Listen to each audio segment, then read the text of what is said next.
ప్రతాపరుద్రుని కాలంలో ఉన్నటువంటి సింగరాయ జాతర అప్పటి నుండి ఈ ప్రాంత ప్రజలందరికీ ఒక విశ్వాసం, నమ్మకం, భక్తి.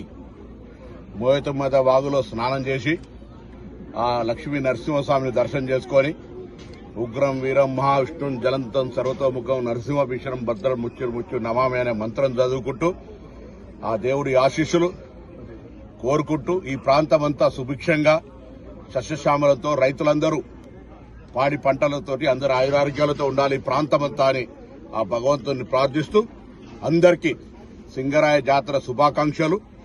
ఆ లక్ష్మీ నరసింహ ఆశీర్వచనం ఈ ప్రాంత ప్రజలందరిపై, అటు తెలంగాణ ప్రభుత్వంపై, తెలంగాణ ప్రభుత్వ పథకాలు ప్రజలకు చేరే విధంగా ఆశీర్వచనం ఇవ్వాలని ప్రార్థిస్తూ అందరికీ మరొక్కసారి సింగరాయ జాతర శుభాకాంక్షలు.